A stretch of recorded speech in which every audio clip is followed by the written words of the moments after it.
What the Maharshi means to me. Jayaraman. If God be the one that does things and lets everyone else take the credit, then I cannot imagine a better example of God playing the role of man playing God than Sri Ramana. Here was an entity incarnated in mortal coil, moving as one among us, concerned intimately with each of our concerns, and yet simultaneously above it all, much like the mountain remaining at once earth and heaven bound. In his eightfold form as the universe, God leaves no manual for his Amsa, the hologram, man. Even so, ingrained in one's experience of this world of senses is the possibility of the seer being intuited while in the evolutionary act of seeing this world. This experience, primal and childlike, a bliss in itself, is a flash in the pan for most of us, only to be overshadowed by the tyranny of vasanas, the inner drives towards tasting and acquiring pelf and power. Rare is the individual for whom this flash of lightning in the spiritual firmament endures, freezes as it were, as continuing noonday brilliance. The Maharshi was such a one. Our knowledge of this deadly incident in his life stems only from his own recounting of it. Anyone impressed by the Maharshi's person and life cannot but be struck by his preference for the understatement. Master that he is of the understatement, it is not surprising that the Maharshi described his enlightenment as a process of inquiry. But he gives himself away when he narrates that he began the inquiry by stopping breath and not allowing even the word I to escape.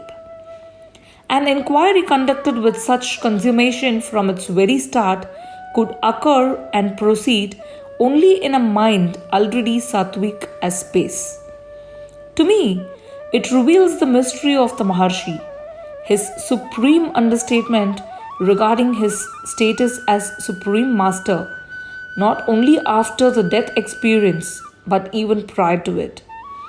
I am reminded of the occasion when I witnessed a maestro beginning his recital with an exquisite phrase, only to discover to my astonishment that he had only been checking the tuning of his instrument. The advent of the Maharshi is, to me, to say the least, the mysterious embodiment of self that is silence, that is space. By his own admission, there never was a period of sadhana during his life at Arunachala. There was no difference for him between the instantaneous death at 16 years of age, little thereafter, and the excruciating, slow death at 71.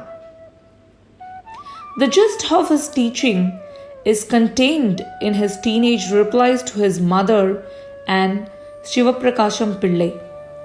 There was no evolution in his teaching or the mode of communication till the last breath.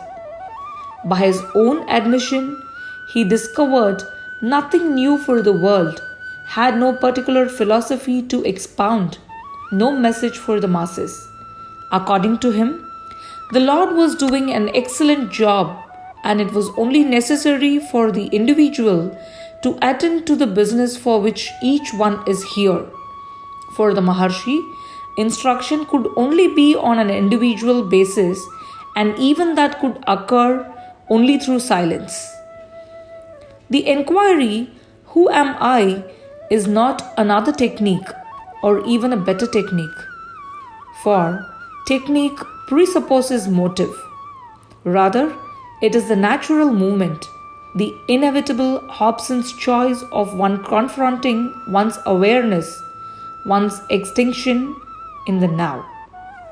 Atma Vichara is therefore not another path, but a passionate engagement with an entity unique in creation, the feeling I, a shadow that is at once subject and object and which exists centrally and solely through a relationship of mine and not mine with everything else in creation. Whatever be the activity of body and mind, this ego entity tends to rise up at the end of the moment to claim credit.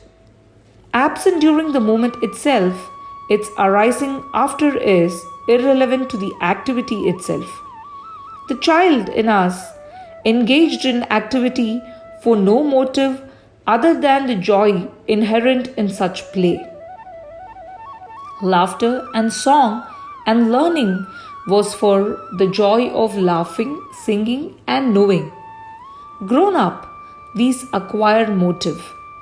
Our lives are centered around actions which become means to ends which we erroneously presume will secure our control and ownership of joy.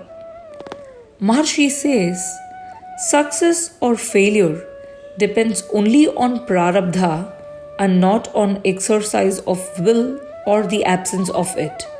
Equanimity under all circumstances is the exercise of will.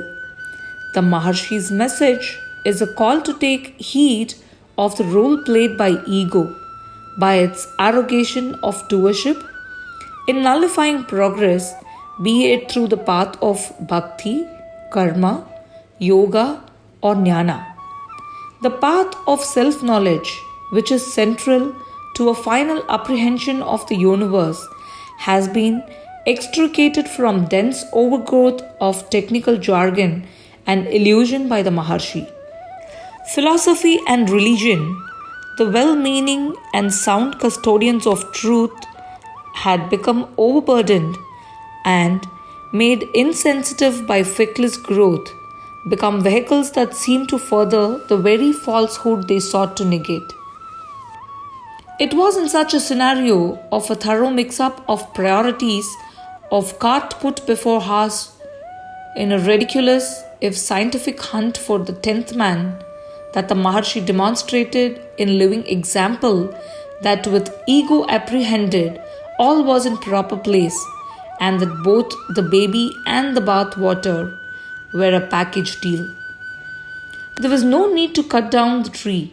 The diverging branches of religion, ritual, philosophy, and science were complementary and derived sustenance and sap of meaning and reality from the root I. Without negating any of past traditions, all natural growths relevant to their context in time, the Maharshi put them all in proper perspective for modern man by holding aloft this torch, which must be crucial at any age, at any moment in time. And hold it aloft he did, with dogged, delightful monotone throughout his earthly sojourn. The Maharshi put to rest much speculation and bandying about the nature and varieties of samadhi. Much mystery surrounded the nature of nirvikalpa samadhi and its compatibility with daily life. The ultimate experience is widely but erroneously understood to arise when one's mind is fixed in the Sahasrara lotus center within the cranium in the body. It was the Maharshi who pointed out without mincing words that any samadhi ascribed to an area within the body was mental construct, since the body itself was mental construct.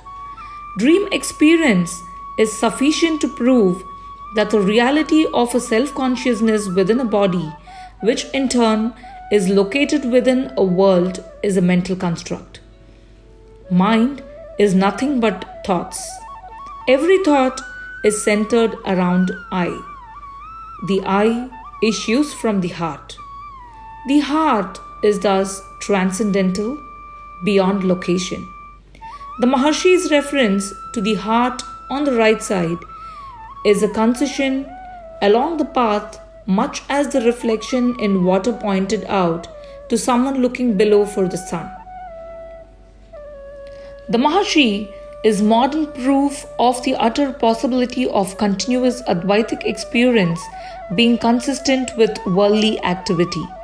Vasishtha's instruction to Rama in the verses from Yoga Vasishtha, included by the Maharshi in his 40 verses supplement, urges him to feign initiative, exhilaration, and anxiety during the performance of his role as king, while ever sporting as the heart, witnessing the drama of the waking, dreaming, and deep sleep of the ego.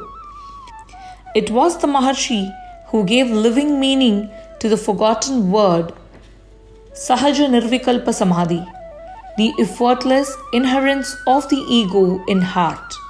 The Maharshi is the unique example in modern times of the possibility within the reach of all of living an utterly normal life with body, sense, and mind all active and yet remaining transcendent, of life where nothing need be rejected except the phantom ego.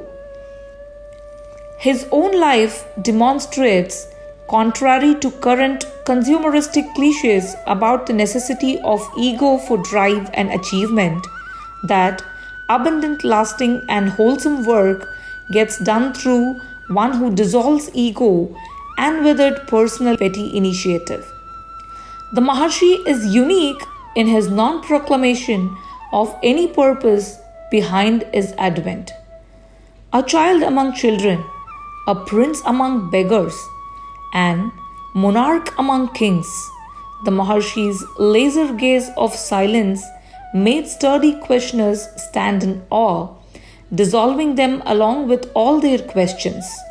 His answers are direct, free from fine print, and so complete in themselves as to be largely independent of the need to be studied in context.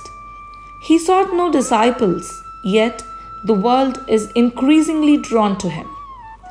Sri Bhagavan was most casual about the miracles of relief from bodily distress or worldly anxiety that were constantly happening to those who reached out for succor to a seemingly unresponsible Maharshi. Raising the dead, appearing in 2 places, etc., are all recorded. With childlike innocence, coupled with bubbling banter, he related to others in the hall of such miracles as were credited to him by the beneficiaries. He held that Christ and Krishna did not perform miracles. Such happenings, the Maharshi said, were automatic in the presence of the realized one. To the sage, every incident is a miracle of coincidence. He is at once Lord and lover, actor and audience, will and circumstance. In the absence of a mission, the Maharshi needed no middleman. In the absence of ego, the Maharshi needed no hours of privacy to be himself. He was the same, whether alone or attended upon or amidst a crowd. He was thus accessible to all creatures, man and beast, at all times of day and night during his entire life at Arunachala. Extraordinary in being so utterly ordinary, he is unattainable in being so utterly normal as to lack even those harmless mechanisms and quirks of behavior, of body and speech, adopted by all of us, great and small. Merciless even from youth, as he showed himself to be towards his ego, he remains an enigma through the abundance of consideration and complete non-violence he showed in his relationship with others, lest their ego should be hurt. Lasting change, he said, could only occur from within. The Maharshi, a master cook, calligraphist, and caricaturist, and naturopath, raconteur, editor, and engineer extraordinaire, spoke little and wrote even less. His poems in Tamil, Sanskrit, Telugu, and Malayalam are not only mystic and magnificent mantras but also potent seeds sown for the integration of a people who are presently so asleep as to consider as weakness the timeless strength inherent in the bewildering, bewitching diversity of their culture. The Maharshi is the ultimate outer Guru Dakshinamurti, going as he does out of his way to make the disciple self-reliant. The Maharshi is also the ultimate inner Guru, shining as he does within, shedding light through the window eye without.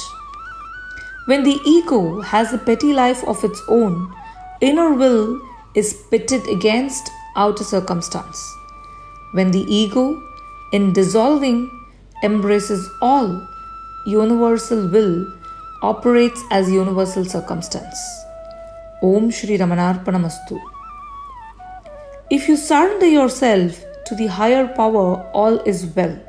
That power sees your affairs through. Only so long as you think that you are the worker, you are obliged to reap the fruits of your actions. If, on the other hand, you surrender yourself and recognize your individual self as only a tool of the higher power, that power will take over your affairs along with the fruits of actions. You are no longer affected by them and the work goes on unhampered. Whether you recognize the power or not, the scheme of things does not alter. Only there is a change of outlook. Why should you bear your load on the head when you're traveling in a train? It carries you and your load, whether the load is on your head or on the floor of the train. You're not lessening the burden of the train by keeping it on your head, but only straining yourself unnecessarily. Similar is the sense of doership in the world by the individuals. Bhagavan Sri Ramana.